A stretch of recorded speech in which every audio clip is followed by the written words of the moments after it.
इसमें शाहिद का मस्जिद की एप्लीकेशन डिसमिस हुई है और जो हमारा पॉइंट था कि ये केस लॉ से बाधित नहीं है, प्लेसेस ऑफ वर्शिप एक्ट से बाधित नहीं है, वक्फ एक्ट से बाधित नहीं है, आज वही बात ऑनरेबल हाई कोर्ट ने होल्ड की। बिल्कुल केस पोषण और चलने लगे। 4 साल की लंबी लीगल लड़ाई के बाद और 4 महीने की काफ़ी डिटेल सुनवाई के बाद आज ये जजमेंट आया है।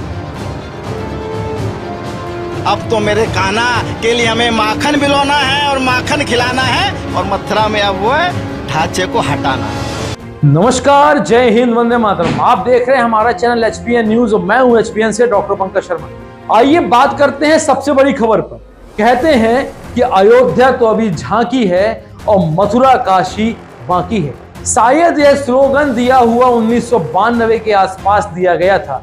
आज उस स्लोगन पे हाई कोर्ट ने अपनी मोहर थप्पे से लगा दी है, जहां पर हिंदू पक्ष की ओर हाई कोर्ट ने अपना फैसला सुनाते हुए कहा है कि हाई कोर्ट के में जो पक्ष रखा गया, खासकर हमारे हिंदू अधिवक्ताओं के द्वारा और वहीं मुस्लिम अधिवक्ताओं के द्वारा जो पक्ष रखा गया, वहां पर हिंदू पक्ष की जीत के आसार प्रबल नजर आ रहे हैं। यदि हम बात करें अयोध्या की, जहां भगवान राम की मंदिर को स्थापना के लिए लगभग 500 सालों का संघर्ष करना पड़ा, और वहीं मथुरा में भगवान श्री कृष्ण की जन्मभूमि में जहां पर 1669 में औरंगजेब ने मस्जिद नुमा आकृति बना दी थी, उसका संघर्ष भी अब प्रारंभ हो गया है।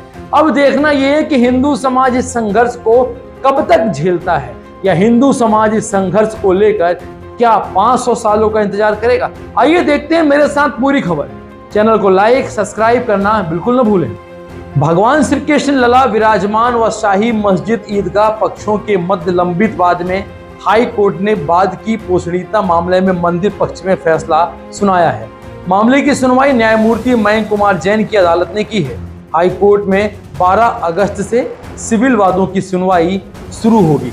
आइए जानते हैं पूरी खबर क्या है। इलाहाबाद हाई कोर्ट ने मथुरा की श्री कृष्ण जन्मभूमि शाही ईदगाह मस्जिद विवाद को सुनवाई योग्य माना है। कोर्ट ने शाही ईदगाह मस्जिद की जमीन के स्वामित्व को लेकर हिंदू पक्षकारों की ओर से दाखिल सभी 15 सिविल वादों को पोषणीय मानते हुए मुस्लिम पक्ष की 5 आपत्तियों को खारिज कर दिया है। हाई कोर्ट अब 12 अगस्त से भी मुकदमों को एक साथ ट्रायल शुरू करने वाला है। ईदगाह कमेटी इस फैसले को सुप्रीम कोर्ट में चुनौती देने वाली है। न्यायमूर्ति मयंक कुमार जैन की अदालत ने 154 पेज के फैसले में मुस्लिम पक्ष की ओर से उपासना अधिनियम, विशिष्ट अनुतोष अधिनियम, परिसीमा अधिनियम, वक्फ अधिनियम और सिविल प्रक्रिया संहिता के ऑर्डर 29 के नियम 3 के तहत दी गई सभी दलीलें खारिज कर दी हैं। कुल 18 में से 3 मामले सुनवाई से पहले ही अलग किए जा चुके हैं। हाई कोर्ट अब 12 अगस्त को उसके पश्चात हाई कोर्ट अब 12 अगस्त के बाद बिंदु तय करते हुए सुनवाई करेगा। भगवान श्री कृष्ण विराजमान कटरा केशव देव, रंजना अग्निहोत्री, प्रवेश कुमार, राजेश मणि त्रिपाठी, करुणेश कुमार शुक्ल, शिवाजी सिंह और त्रिपुरारी तिवारी की ओर से मथुरा जिला अदालत में अर्जियां दाखिल की गई थी। मतलब ये हुआ कि ईदगाह का जो फैसला होना था वो अभी हिंदू पक्ष की ओर गया है। मतलब भगवान श्री कृष्ण की जन्मभूमि की पक्ष पे क्या हुआ है। याचिकाकर्ता ने हाईकोर्ट में सभी 18 मामलों के स्थानांतरण की गुजारिश भी की थी। इस पर न्यायमूर्ति मयंक कुमार जैन ने अदालत ने सभी पत्रावलियां तलब करते हुए 18 अक्टूबर 2023 को एक साथ सुनवाई शुरू की। हिंदू पक्ष ने श्री कृष्ण जन्मभूमि परिसर की 13.37 एकड़ में से शाही ईदगाह मस्जिद परिसर की 2.5 एकड़ जमीन पर कब्जा देने की मांग की थी। कहा था कि भगवान श्री कृष्ण के पोते ब्रजनाभ ने 5000 साल पहले कटरा केशव देव में मंदिर का निर्माण करवाया था, जिसे वर्ष 1669 में औरंगजेब ने ध्वस्त कराकर शाही ईदगाह मस्जिद का निर्माण भी करा दिया था। यहाँ सिर्फ हिंदुओं को ही पूजा करने का अधिकार है।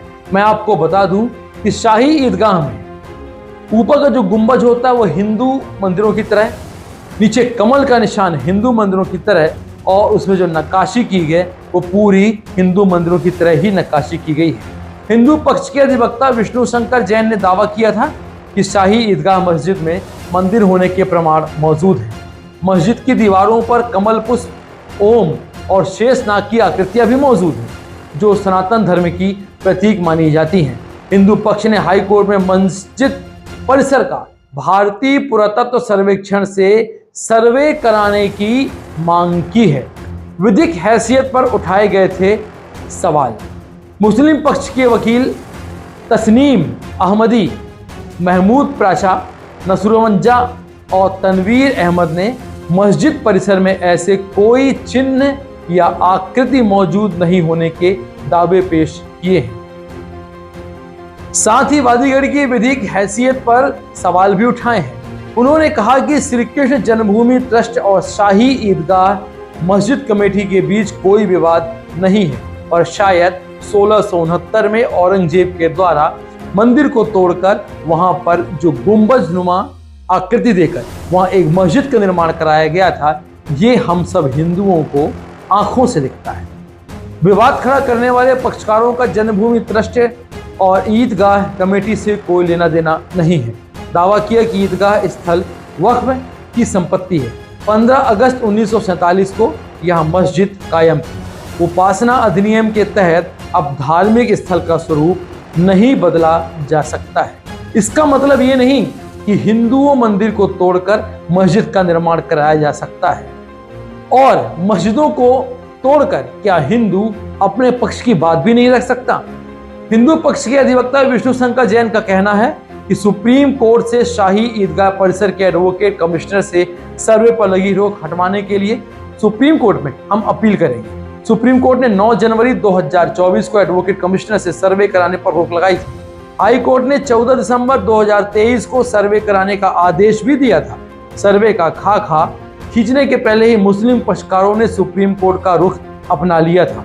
शुरुआत में उन्हें झटका लगा, लेकिन बाद में अदालत ने सर्वे रोक दिया। अधिवक्ता जैन का यह भी कहना है कि वह हाई कोर्ट के ताजा फैसले के क्रम में सुप्रीम कोर्ट के कैविएट दाखिल करेंगे ताकि कोई फैसला सुनाए जाने से पहले उन्हें भी सुना जाए। फैसला तो देंगे, सुप्रीम कोर्ट में चुनौती, ये मुस्लिम पक्ष वहां पे बोलता है।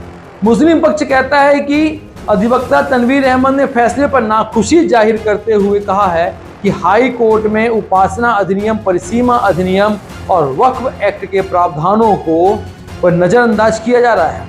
इस फैसले मतलब हाई कोर्ट के फैसले को सुप्रीम कोर्ट में चुनौती देने की ताक में लगे हुए हैं। हिंदू पक्षकारों की दलीलों, ईदगाह का पूरा 2.5 एकड़ का क्षेत्र श्री कृष्ण विराजमान का गर्भगृह है। शाही ईदगाह मस्जिद कमेटी के पास भूमि का कोई ऐसा रिकॉर्ड नहीं है जहां श्री कृष्ण मंदिर तोड़कर शाही ईदगाह मस्जिद का निर्माण किया गया है।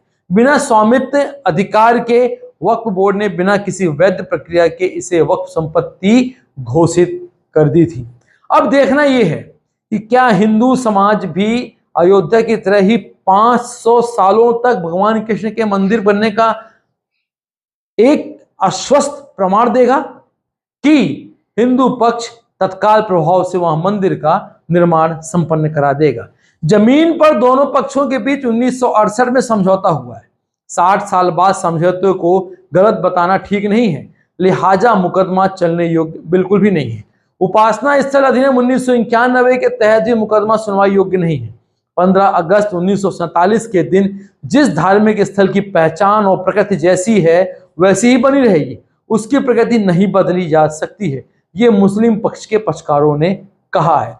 परंतु शास्त्र और प्रमाण ये कहते हैं कि भगवान श्री कृष्ण की जन्मभूमि मथुरा ही है और जो 2.5 एकड़ का परिसर है वह भगवान श्री कृष्ण के वंशजों के द्वारा बनाया हुआ मंदिर है।